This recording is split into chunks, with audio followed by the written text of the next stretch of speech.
নবীর মসজিদে একজন ইহুদি এসেছেন, এসে পেশাব করা শুরু করেছে। আল্লাহর নবী সাল্লাল্লাহু আলাইহি সাল্লামের সামনে মসজিদে যখন পেশাব করা শুরু করলো, ওমর ফারুক তরবারি বার করেছে নবীর সামনে ওই নন মুসলিমকে দুটুকরো করে দেবে। নবী বললে, থামো ওমর, থেমে যাও, ও ভুল করে পেশাব করেছে, তুমি জানো না? তুমি তাকে হত্যা করো না, আগে তাকে ধৈর্য ধরো, আগে তাকে দেখতে দাও। পেশাব যখন হয়ে গেল, আপনাদের শালকাজে মসজিদ আছে, জুমার মসজিদ, অথবা এই বীরভূমের যে কোনো জুমা মসজিদে কোন একজন মুসলমান যদি এসে মসজিদের গায়ে পেশাব করে, আপনারা পেশাব করার পরে তাকে চা খেতে দেবেন, বিরিয়ানি খাওয়াবেন, কি করবেন? 10 শালাকে বের করবেন। আমাদের যে চরিত্র, কি গো? আল্লাহর নবীর মসজিদ যেখানে 1 রাকাতে 50,000 রাকাতের সওয়াব হয়, ওই মসজিদে ইহুদি পেশাব করলো। ওমর ফারুক রাগী মানুষ, তরবারি দিয়ে দুটুকরো করবে। নবী বললে, থেমে যাও ওমর, প্রতিশোধ নিও না, কারণ আল্লাহ আমাকে প্রতিশোধ দিতে পাঠায় নাই। ওয়ামা আরসালনাকা ইল্লা রাহমাতাল লিল আলামিন। বলুন সুবহানাল্লাহ। আল্লাহ আমাকে রাহমাতাল লিল আলামিন হিসেবে পাঠিয়েছে।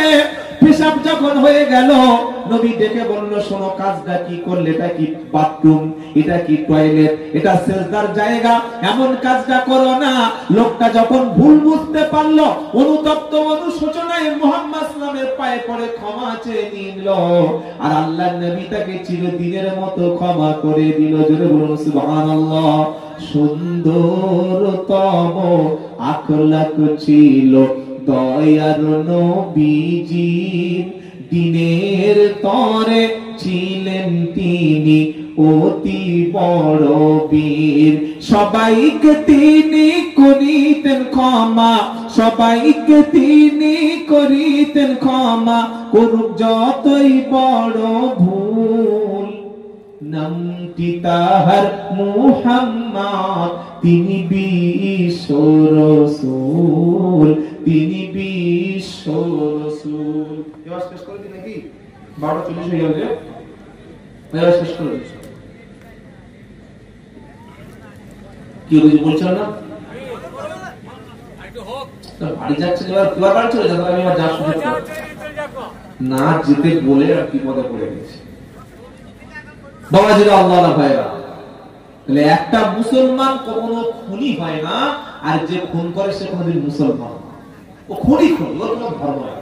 খালি মুসলমানি দিলে মুসলমান হয়ে গেল?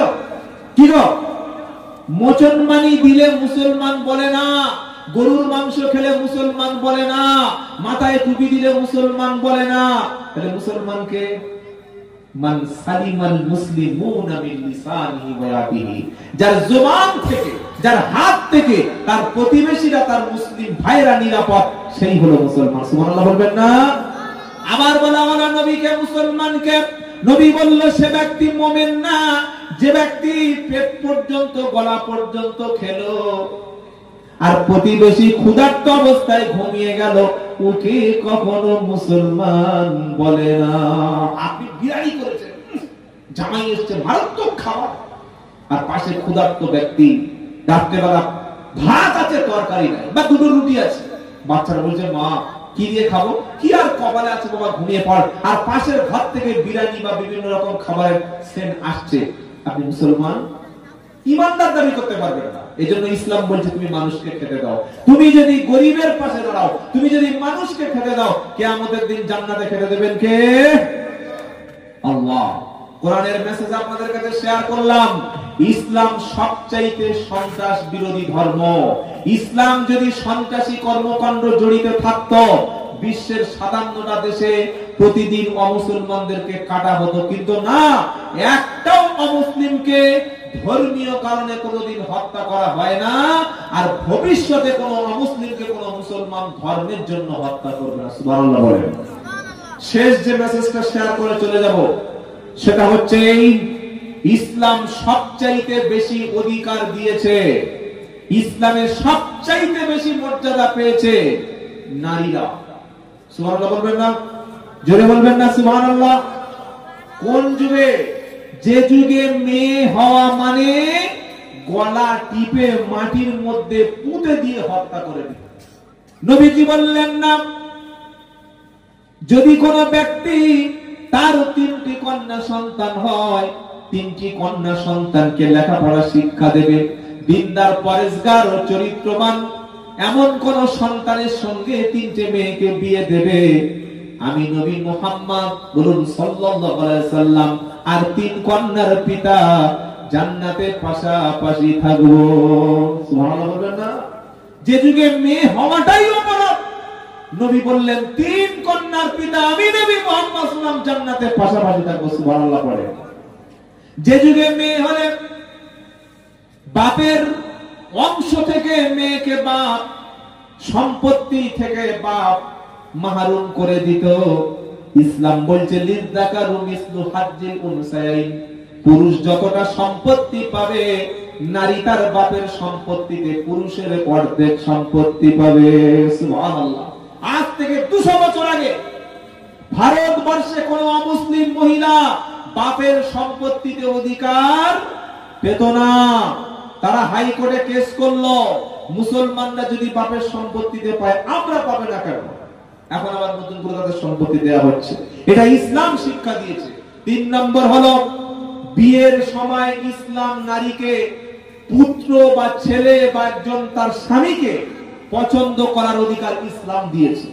আপনি আপনার মেয়ের অমতে মেয়ের প্রেসার ক্রিয়েট করে মেয়ের অপছন্দ কোন ছেলের সঙ্গে বিয়ে দিতে, এটা শুনলে আবার মেয়েরা কতটা কাজে লাগাবে। কি বুঝলেন? তারা জানে তো আমরা পছন্দ করে রেখেছি, আমাদের বয়ফ্রেন্ড একদম পুরো রেডি আছে। কি বুঝলেন? সুযোগ সন্ধানী বলে হবে না।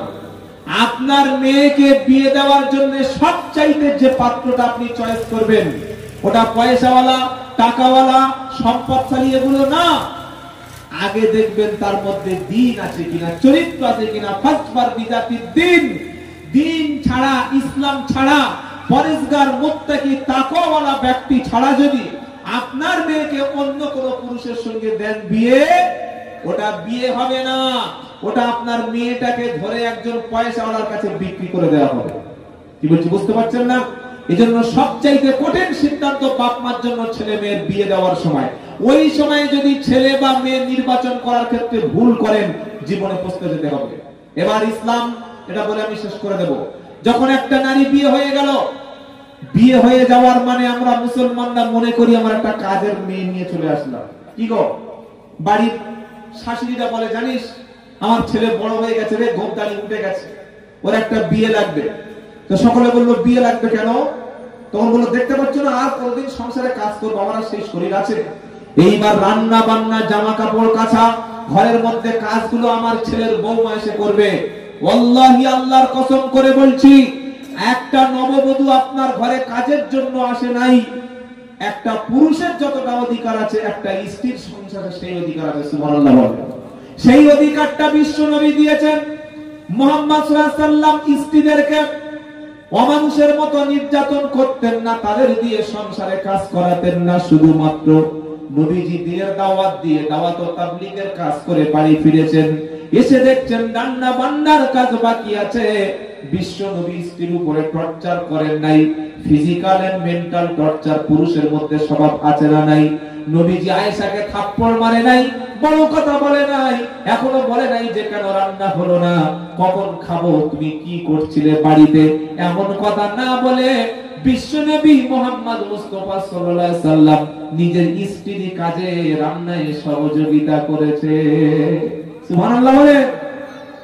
সুবহানাল্লাহ তো বলছেন, কোনদিন বিবিকে রান্না করে খাওয়াতে পারবেন? কি গো, খাওয়াতে পারবেন ইনশাআল্লাহ? এটা যদি মেয়েরা একবার শুনে নেয় আপনাদের কিন্তু রান্নার দায়িত্ব ঘাড়ে তুলে দেবে। কি বললেন?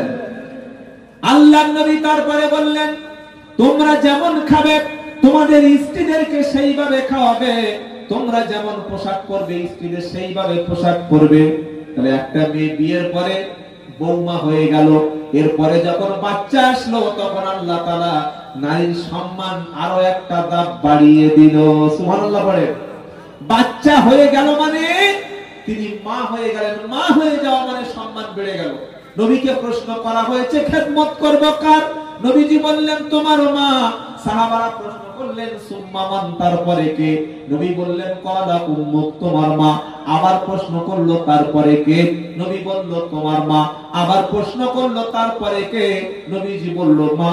চতুর্থ নম্বরে প্রশ্ন করলো কে? নবীজি বললেন তোমার বাবা। মা হয়ে যাওয়ার পরে ইসলাম নারীর মর্যাদা 3 গুণ বেশি বাড়িয়ে দিল।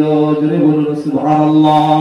হুমা জান্নাতুকা ওয়া নারুক, তোমার মা আর তোমার বাপ তোমার জন্য তোমার জাহান্নাম তোমার জান্নাত। যদি তাদের অধিকার তুমি আদায় করতে পারো, আল্লাহ বাপ মার কদমের তলা তোমার জান্নাতটা রেখে দিয়েছে। সুবহানাল্লাহ বলবেন না? শেষ এটা শুনে চলে যাবে। নারীর মর্যাদা ইসলাম এত বেশি দিয়েছে, বিশেষ করে বাপ এবং মায়ের মর্যাদা সন্তানদের কাছে। আল্লাহর নবী সাল্লাল্লাহু আলাইহি সাল্লাম তাকে আল্লাহ কোরআনের সিদ্ধান্ত শুনিয়ে দিয়েছেন, ওয়াকাদা রাব্বুকা আল্লা তা'বুদু ইল্লা ইয়্যাহু ওয়া বিল ওয়ালিদাইনি ইহসানা। 15 নম্বর পারা, 3 নম্বর পৃষ্ঠা, 7 নম্বর লাইনে 23 নম্বর আয়াত। এটা আজকের আলোচনার শেষ আয়াত। আল্লাহ বলছেন আমি সিদ্ধান্ত করেছি আমি আল্লাহ ছাড়া পৃথিবীতে আর কারো ইবাদত করা জোরে বলেন যাবে না। আল্লাহ ছাড়া কোন পীরের দরবারে, কোন পীরের কবরে সিজদা দেওয়া যাবে না। আল্লাহ ছাড়া কারোর কাছে দোয়া করা যাবে না। আল্লাহ ছাড়া কারোর সামনে মাথা নিচু করা যাবে না। আল্লাহ ছাড়া কারোর নামে মান্নত করা যাবে না। আল্লাহ ছাড়া অন্য কারোর নামে কসম করা শিরক। মান হালাফা বিগাইরিল্লাহি ফাকাদ আশরাকা, যে ব্যক্তি আল্লাহ ছাড়া কেউ বাপের নামে মায়ের নামে কসম করলো সে শিরক করলো, মুশরিক হয়ে গেল। 2 নম্বর বিল ওয়ালিদাইনি ইহসানা।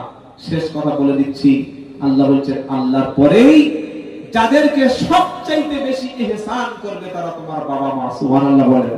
তাই এখনো সময় আছে, যদি বৃদ্ধ বয়সের সন্তানদের কাছে ভালো ব্যবহার পেতে চান, আপনার বাড়ির ছোট্ট সন্তানটাকে হাফেজ আলেম মুকাম্মাল না করতে পারেন, অন্তত কোরআনের মক্তব, কোরআনের মাদ্রাসায় পাঠিয়ে বাপ মার মর্যাদাকে একটু চিনিয়ে দিন।